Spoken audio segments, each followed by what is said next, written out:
اللي بيبدأ بآدم كولاي، ودي بيكون راجل عايش في حاله تماما، بيأجر مخازن عند الست العجوزة دي. وكانت شغلانة آدم كولاي اللي هو بيربي نحل وبيطلع عسل، والست ديت الوحيدة اللي كانت بيعتبرها عيلته كلها، وهي أمه اللي مخلفتوش. وبنروح للويز وهي قاعدة على الجهاز بتاعها، وبنشوف إن في رسالة وهمية جت على الجهاز وبتقول إن حسابها البنكي تم اختراقه، وبتفضل تحاول ومتعرفش، وبترن على الشركة ديت، وبيكون ديت أكبر شركة نصب إلكتروني في العالم. بيفضل يكلمها بيقول لها اعملوا خطوة كذا وكذا وكذا. لما بتوصل وبيقول لها حط الباسورد بتاع الفيزا عشان ارجع لك، ومعاها أكتر من 2 مليون دولار. وفعلا بتعمل كده، وبنلاقي اللي هو مرة واحدة سحب الفلوس كلها، وكانت بتدير جمعية خيرية وهي المتكفلة بيه. وعلى طول بينتهي بالمشهد لدم وهو قاعد في قلب الخلية بتاعته، وكان بيطلع منها عسل، وخد ازازة منهم وبيروح عشان يديها للويب. واول ما بيوصل هناك بيخبط ومفيش اي حد بيرد، وبيلاقي مرة واحدة اللي في نزال شغال جوه اصلا، وبيروح وبيخش على البيت، فبيلاقي اللي فيه مسدس على الارض. وبنت لويز على طول بتيجي، واول ما بتوصل جاي رافعه السلاح على ادم وبتقول له انزل. وبنت لويز دي بيكون اسمها فيرن، بتقول له انزل على رجلك، حط ايدك ورا ظهرك. وفعلا بيعمل كده وبينزل على رجله، بتقول له ده خد بقى ايدك ورا ظهرك عشان اكلبشك. وفعلا بتكلبشه. بيقول لها انا اسف يا فيرن، انت بنت لويز؟ بتقول له ايوه. بيقول لها انا اسف. مره واحده بنبص بالله اللي اصلا لويس ماتت.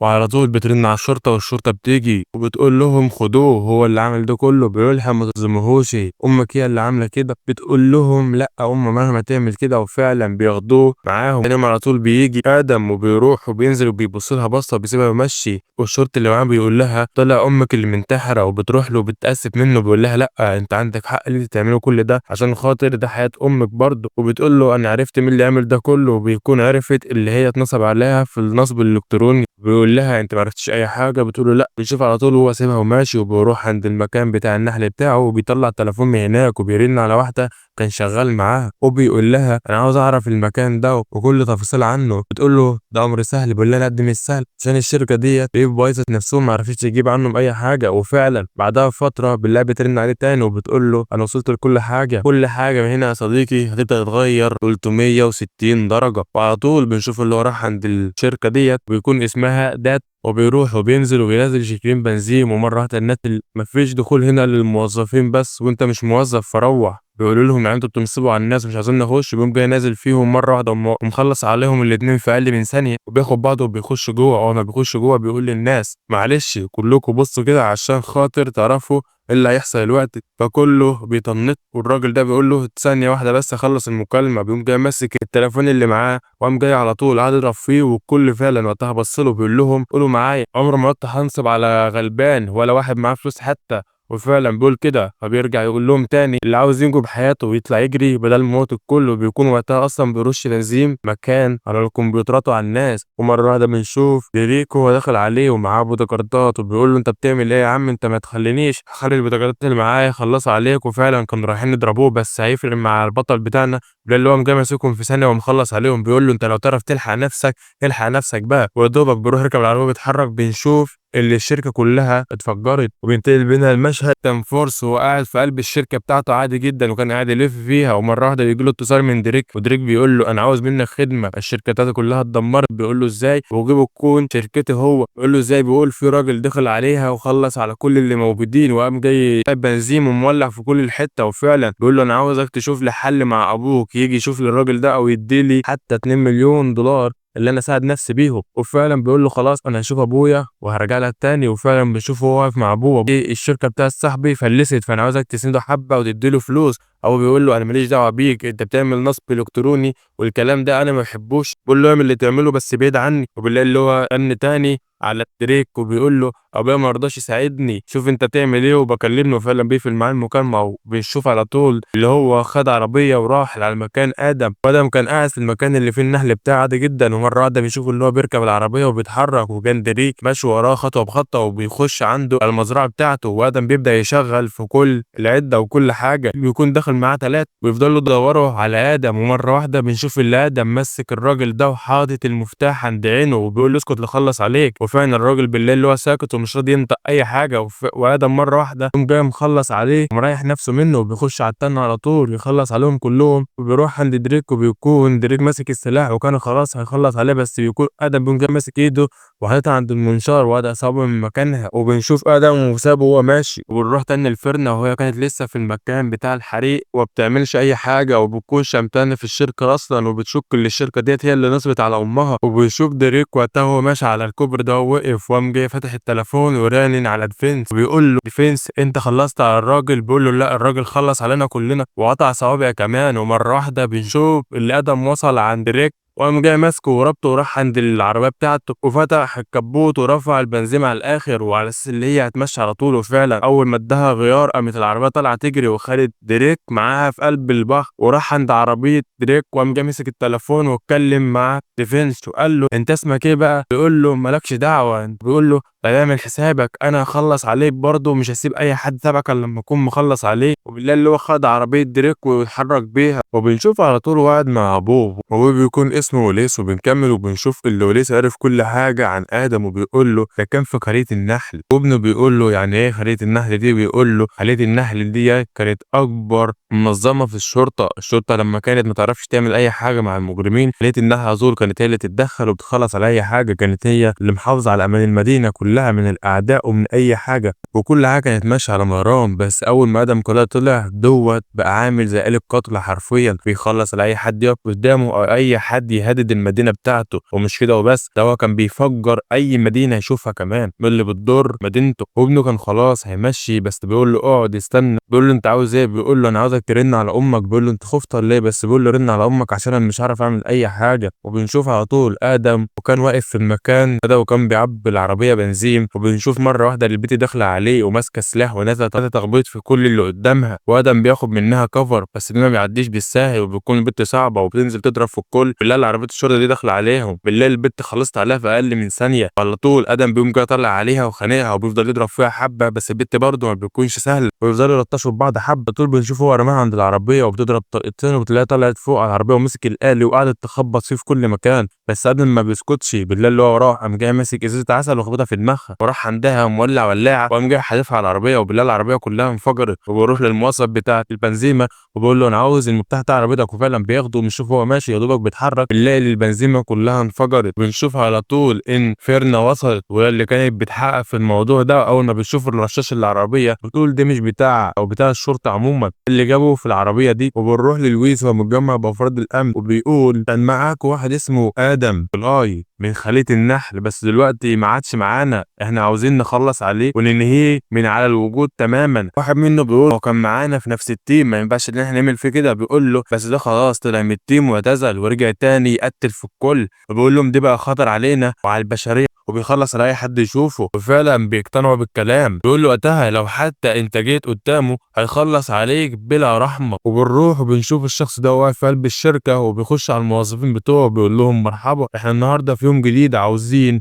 نصب على الناس يكون بالكوم. وبيكون فرحان جدا بشغله بس ما يعرفش اللي هو مش هيطول يقوم تحت الشركه وكانوا طالعين بس خالة النحل بتشوفهم بتقول لهم انا معايا تصريح لان احنا اللي نطلع ما فيش اي حد تاني يطلع. وفعلا بيوروا لهم التصريح وبنلاقي اللي يمسك تحت التاني وخالة النحل طلعوا فوق والقائد بتاعهم اول ما بيطلع فوق بنلاقيه بيقول له اقفل الشركه النهارده وروحوا. بس بيقول له ليه؟ مين اللي امرك بكده؟ بيقول له انا جاي تبع لويس. بيقول له خلاص هرن عليه ونشوف. فعلا بيرن عليه بيقول لهم لا كملوا شغل عادي وهم هيحرسوا. وبنشوفهم على طول هم خارجين واول ما بننزل تحت بنلاقي اللي ادم دخل عليهم ومن غير اي كلام نزل فيهم تخبطه وخلص عليهم كلهم بلا اي رحمه وما خدش في ايديه حتى 3 ثواني على بعض. وبنشوف هو طالع فوق وبنشوف رئيس الشركه هو طالع وكان معاه الشخص اللي من خليه النحل بيفضل يطلع ويقول ودع ان لها الوغد. وبنلاقي كله بيسقف وكان واقف في نصهم ادم وبيسقف عادي ولا اي حاجه حصلت. بس مره واحده بنشوف الواد ده شافه وبيبص في المجله بيلاقي اللي موجود في المجله ادم من غير اي تردد بالله اللي هو قام جاي ضربه ورامي قدامه وبيطلع قدامه بيقول لهم انا مش عاوز اي حد انا عاوز اخد المعلومات ديت وامشي. فبالله اللي رئيس الشركه بيقول انت مين؟ فبيقوم جاي قايل له انا جاي بس وخلاص. بالله خليت النحل داخله عليه وماسك واحد منهم رهينه وقام جاي واخد الكفر ولا الصور ده وبيقول لهم انا مش عاوز اقتل حد انا عاوز بس اخد المعلومات اللي انا عاوزها واخد بعضي وامشي مش اكتر. اللي هم مش راضيين يعملوا اي حاجه. ومره واحده بالله اللي هو خلص على اللي في ايده خد بعضه وجرى داخل جوه هنا. وبالله كلهم اللي هم اتفرقوا في الطرقه وبالله اللي هو طالع فوق المكان ده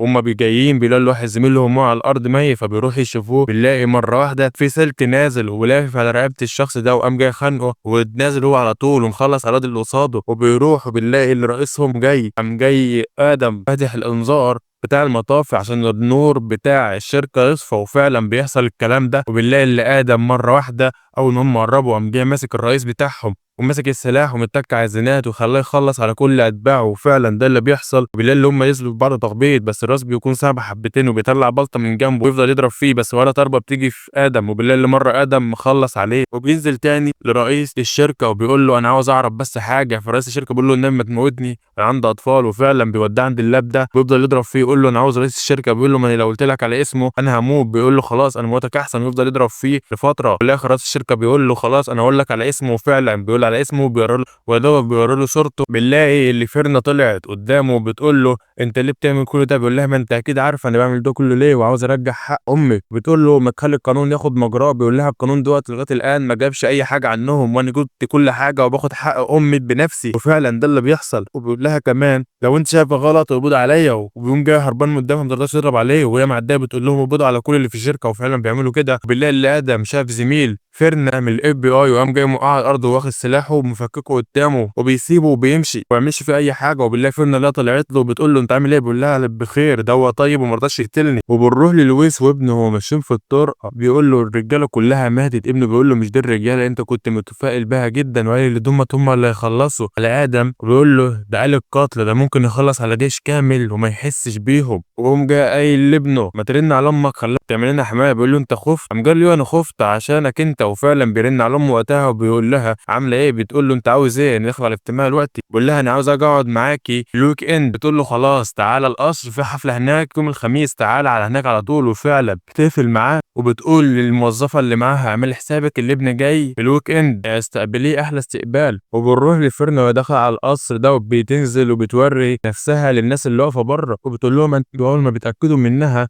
بالله اللي هي مدخلينهم جوه وبيخشوا عادي ولا بيهمهم. وبنروح للويس وابنه تاني والويس بيقول احنا عاوزين نقتله بأي طريقه عشان هو تهديد لنا كلنا واحنا عارفين بكده. وابنه بيقول له هو واحد بس، ده احنا عندنا الجيش كامل بره. بيقول ده انتوا جايبين لنا فرقه تانيه وتالته، هو دي كله مش هيفرق معاه اصلا. فبالله الراجل اللي واقف معاهم بيقول لهم انا موتت واحد بس بصعوبه جدا ودي كانت الضحيه اللي رجله اتقطعت. ونشوف ان ام فرنش وصلت الهليكوبتر بتاعتها ودخلت عليهم ولكنها نازله ملوك. وبنروح لادم وهو طالع من الميه وبيروح الحديد دوت بيفضل يقطع فيها، واول ما بيقطع بيخش على جوه وبيطلع الغلا ده وفعلا بيطلع وبيشعلق في ظهر هي. اول ما بيشعلق بيفضل ماشي حبه لما بتوصل لمنطقه التفتيش. اول ما بتوصل لمنطقه التفتيش بنشوف الراجل ده نازل تحتها عشان يفتشها، بس بالله لازم قام جاي ماسكه ومخلص عليه ومطلعه مكانه ومغير هدومه وطالع ولكنه يعمل اي حاجه. وبيخش جوه عادي وبيغير هدومه وبيلبس بدله وبيخش الحفل ولكن اي حاجه حصلت. بس بالله اللي فرنا لحظه اللي هو موجود وبتبلغ الكل اللي هو بقى خلاص ادم بقى موجود في المنطقه.